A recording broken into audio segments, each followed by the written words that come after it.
जब से कृष्ण ने गिरिराज जी को धारण किया है, सारे ब्रजवासी पागलों की तरह कृष्ण से प्रेम करने लगे।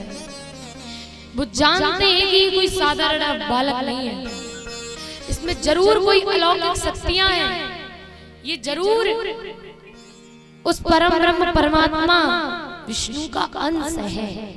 ये नहीं जानते कि वही है, ये कहते हैं कि उसी परम ब्रह्म परमात्मा का ये अंश है। इतना जानते हैं ब्रजवासी।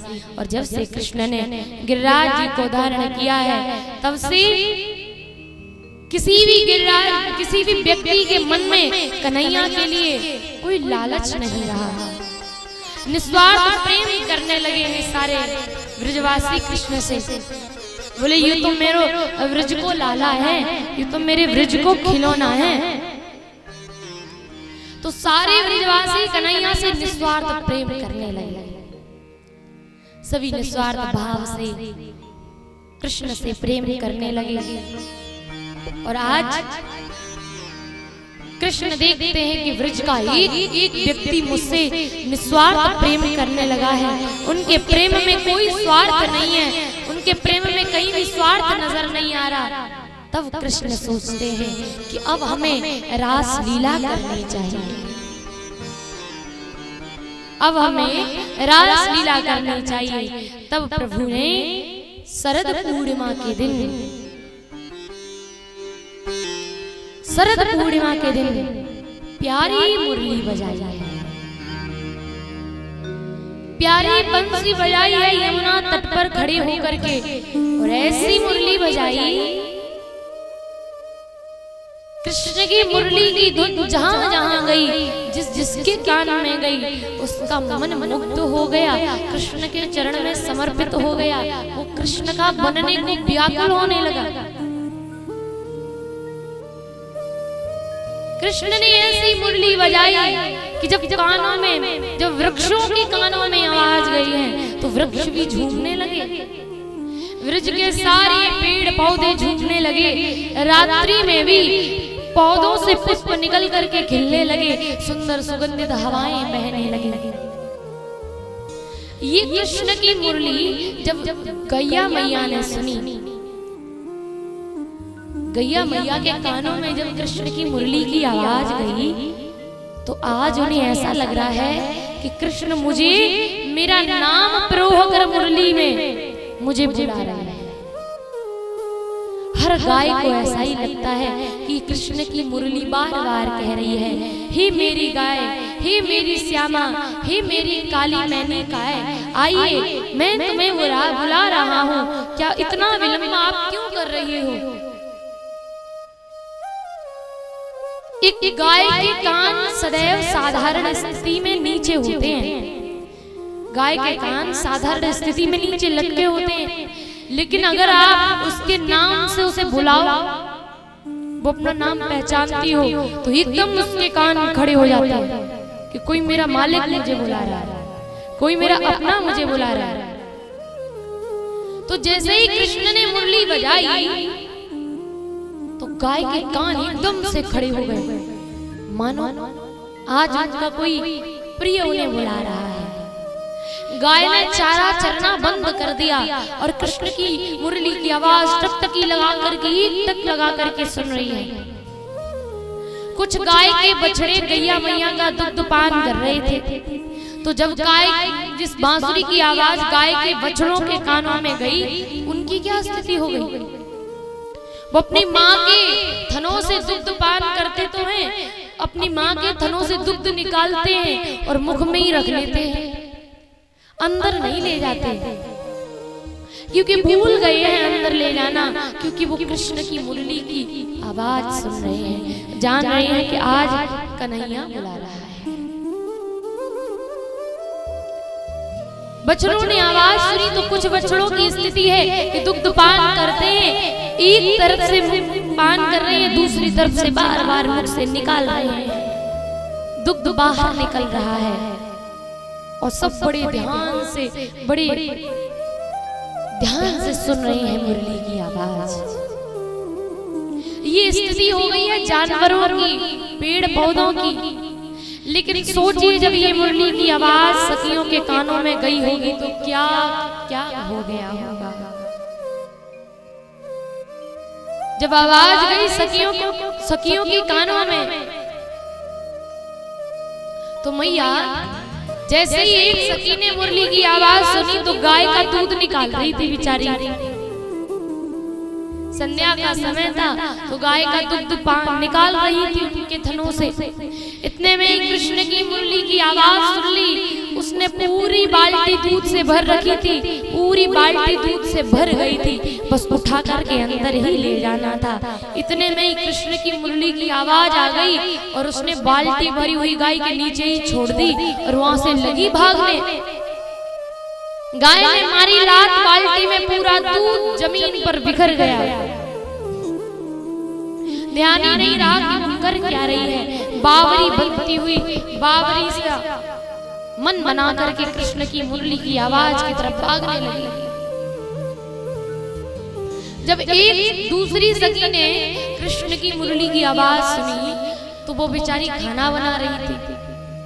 खाना बनाती जाए, अपने पति देव को देती जाए, भोजन परोस रखा है।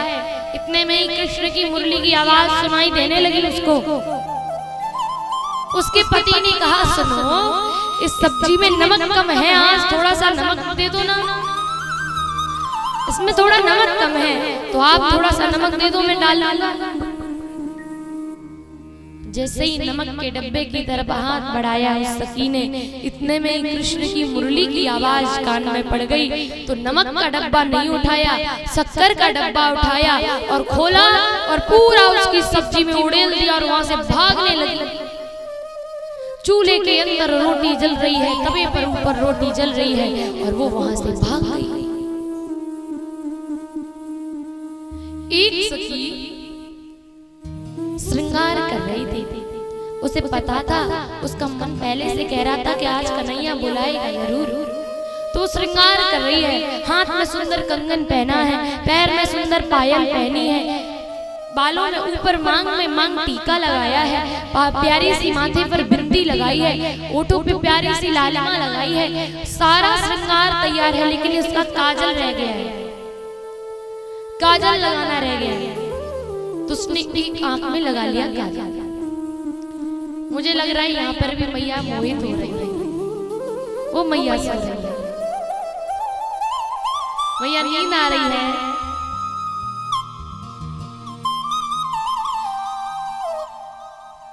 लगता है कृष्ण की मुरली की आवाज मैया के कानों को ज्यादा अच्छी लग गई तो उन्हें नींद आ रही है।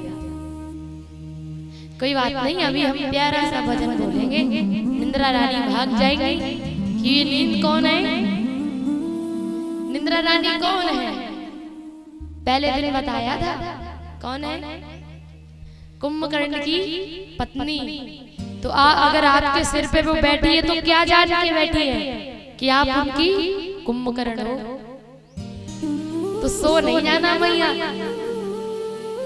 जैसे ही मुरली की आवाज कान में गई उस सखी के, जिसने अभी काजल नहीं लगाया, सारा श्रृंगार कर लिया है, लेकिन जब मुरली की आवाज गई तो एक आंख में काजल लगा के बैठी थी, दूसरे में लगाने चली, मुरली की आवाज आई, काजल वाजल वही छोड़ा, भागी द्वार पर ही सखियां मिल गई। अरे बाबरी, ये एक आंख में तूने काजल लगा लिया, दूसरे में भी लगा ले, हमारे साथ ही निकल चलना, हम भी तो कृष्ण के पास ही जा रहे हैं।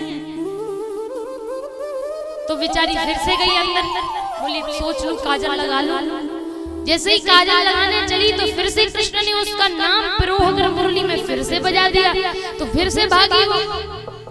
फिर सखियों ने कहा, रे तुझे तो बिल्कुल अकल नहीं है, तू तो बिल्कुल मूड हो गई है, मुड़बक हो गई है, अरे तेरी समझ में आने वाला नहीं है। तूने एक आंख में कितना सुंदर काजल लगाया है, तू दूसरे में नहीं लगाएगी तो तू अच्छी नहीं लगेगी, जा काजल लगा के आ। फिर से गई काजल लगाने के लिए, फिर से काजल लगाने के लिए गई तो कन्हैया ने फिर से मुरली की आवाज लगा दी, फिर से मुरली बजा दी। सखी सोचती अगर फिर से बिना काजल के गई, मैं बिना काजल के फिर से चली गई तो वो फिर से कहेगी कि काजल लगा के आ, काजल लगा के आ। फिर से बार बार टोकेगी कि काजल नहीं लगाया, तो क्या किया अब की बार? उस सखी ने आंख में नहीं काजल अपने हाथों में ले लिया और हाथों में लेके पूरे चेहरे पर मल लिया काजल। क्रीम के जैसे पूरे चेहरे पर उसने काजल लगा लिया, चेहरा कर लिया पूरा काला। और अब आई है बाहर, सखी ने कहा रे इसका क्या होगा, देखो इसने तो पूरा चेहरा ही काला कर लिया। अब तो तुझे कन्हैया बिल्कुल नहीं देखेंगे, क्योंकि तू तो काली है। काली को कन्हैया काहे देखेंगे? क्यों देखेंगे कृष्ण तुझे? तू तो बदसूरत है, बदसूरत बनकर जा रही है। आज कन्हैया तुझे नहीं देखेंगे। सखी बोली अच्छा देख मेरे पास दो बातें हैं। पहला, कृष्ण काला, मैं भी काली, तुम सब गोरी गोरी जाओगी उसके पास, तुम सब उनके पास गोरी गोरी जाओगी और वहां पर सिर्फ मेरी जैसी एक काली होगी और कृष्ण काला होगा, बाकी के सब गोरे होंगे। तो कन्हैया देखेगा किसको? गोरों वालों को देखेगा या काले वालों को देखेगा? आप ही लोग बताइए। आप लोगों के बीच में कोई एक अंग्रेज आकर के खड़ा हो जाए तो आप अपने वालों को देखोगे या उस अनोखे से अंग्रेज को देखोगे? किसे देखोगे मैया? किसे देखोगे आप लोग? अंग्रेज को देखेंगे, क्योंकि उसको ऐसा कभी देखा ही नहीं है।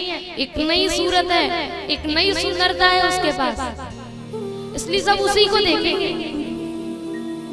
और जहां सब अंग्रेज जैसे ही हो, सब अंग्रेज हो, वहां पर कोई काला व्यक्ति पहुंच जाए तो अंग्रेज किसे देखेंगे? उस काले को देखेंगे।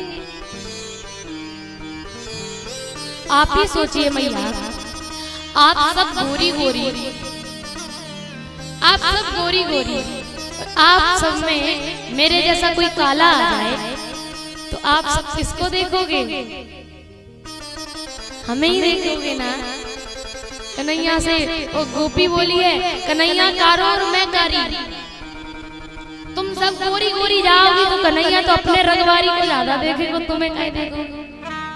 तुम्हें काहे देखेगो? तुम तो सब सफेद सफेद एकदम गोरी गोरी सुंदर बन के जा रही हो, और वहां पे सिर्फ कन्हैया कारो और मैं कारी, तुम मुंह कोई तो देखेगो। और दूसरा सखी, कन्हैया कभी तन नहीं देखता, कन्हैया कभी भी किसी का तन नहीं देखता।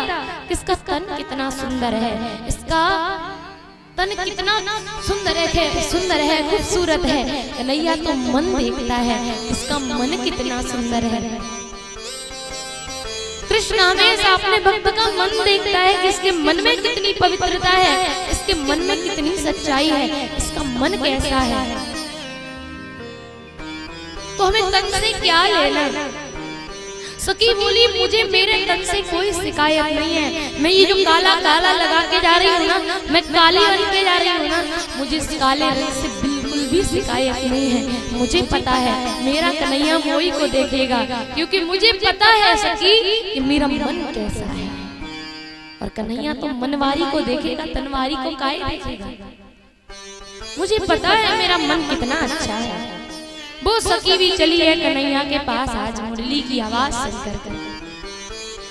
और जब ये मुरली की आवाज एक दूसरी सखी ने सुनी है, जिसके सास ससुर बड़े डेंजर हैं, बड़े खूंखार, बहुत ज्यादा स्ट्रिक्ट स्वभाव के हैं, तो वो घर से बाहर नहीं निकलने देते अपनी बहू को। कहते बाहर नहीं निकलने देंगे, तुम उस पराई पुरुष से मिलने जाओगी, शर्म नहीं आएगी तुमको? तो दरवाजे में बंद कर दिया, नहीं जाओगी। गोपी बोली बावरो, सबके सब बावरे हो गए हो तुम। अरे कौन कहता है कि मैं अपना तन दिखाने जा रही हूँ कृष्ण को? अरे हमारी आत्मा तो कब की कृष्ण में मिली हुई है, हमारी आत्मा तो कब की कृष्ण में जा चुकी है, कब की कृष्ण में मिल चुकी है। तो मैं क्या अपना ये तन लेकर के कृष्ण के पास जाऊंगी तभी मिलन होगा क्या? तो उसी समय उस सखी ने उसी घर में, उसी बंद कमरे में अपने शरीर को त्याग दिया, अपनी आत्मा को निकाला शरीर से और जाकर के कृष्ण में विलीन हो गई, कृष्ण में मिल गई, कृष्णमय हो गई। छोड़ दिया उसने अपना शरीर, कहा कि तुम मेरे शरीर को रोक सकते हो, मेरा दिल तो सदैव मेरे कृष्ण के पास है। आज कन्हैया ने मुरली बजाई तो सारी गोपियां इकट्ठी हो गई। सारी गोपियां इतनी रफ्तार से चल रही हैं, उनके कानों के कुंडल बार बार आगे पीछे आगे पीछे आगे पीछे हो रहे हैं। जब सखियों की गति को मापने का पहले यंत्र नहीं था, तो व्यास जी ने ऐसे ही समझाया है कि पहले कोई स्पीड नापने वाला मंत्र तो नहीं था, यंत्र तो था नहीं जिससे पता कर सके कि कितनी तेज चल रही थी, किस रफ्तार में चल रही थी सखियां। तो उन्होंने कहा कि उनके जो कानों में कुंडल हैं वो बार बार आगे पीछे जल्दी जल्दी आगे पीछे हो रहे थे, इतनी तेज चल रही थी सखियां। गई कृष्ण के पास और जैसे ही कृष्ण ने देखा कि सखियां आई हैं, स्वागत किया, आइए आइए स्वागतम वो महाभागा, आइए बहुत बहुत स्वागत है आपका। लेकिन क्यों आई हो, क्यों आई हो तुम सबकी सब? क्या व्रज में आग लग गई है?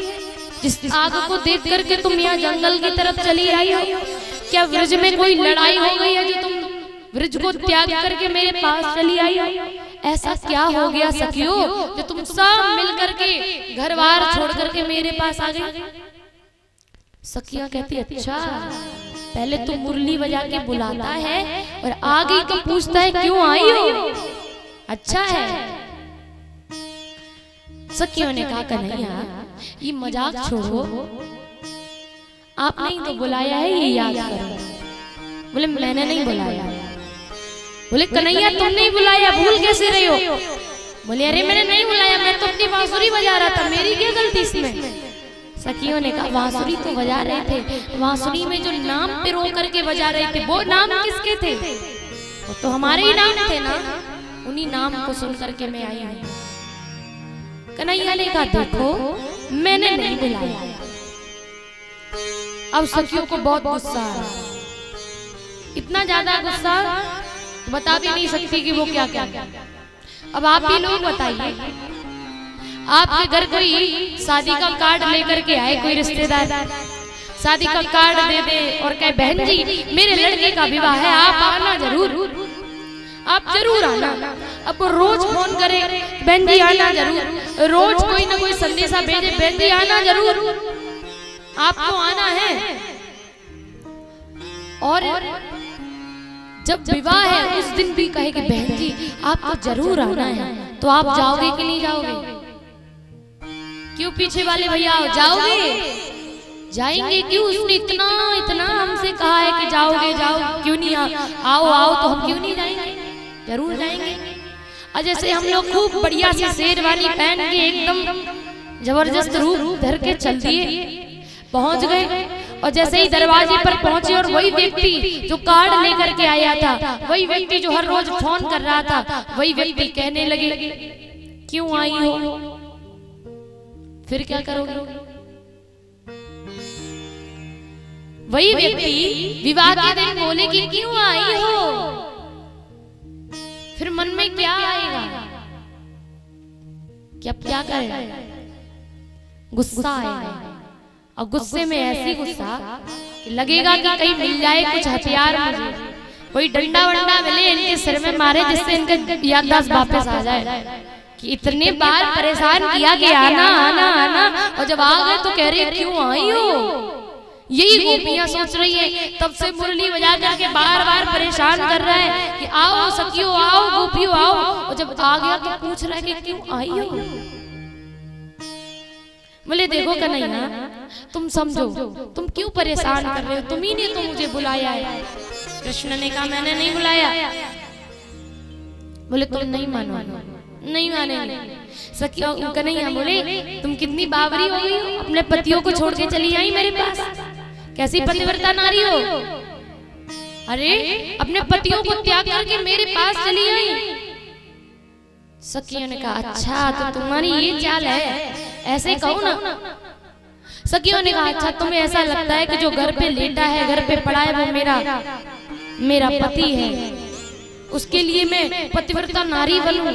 बोले हाँ तुम्हारा पति है, पतिव्रता नारी बन करके तुम्हें रहना चाहिए। कभी भी पतिव्रता नारी किसी पराये पुरुष के घर नहीं जाती, पराये पुरुष के पास नहीं आती है।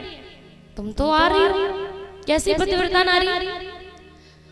तो सखियों ने कहा कन्हैया एक बात बताओ, मेरे पति कहीं जा रहे हैं और मुझे माटी का पुतला बना करके दे जाएं और कहें कि जब तक मैं नहीं आता हूं तब तक इस माटी के पुतले की आप सेवा करना, तो हम लोग क्या करेंगे?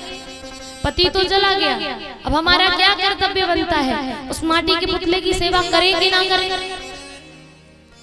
क्यों मैया, करोगी कि नहीं करोगी? हाँ कि ना? सब करेंगे। क्यों? पति का आदेश है कि मेरा ही रूप मान करके इसकी सेवा करना।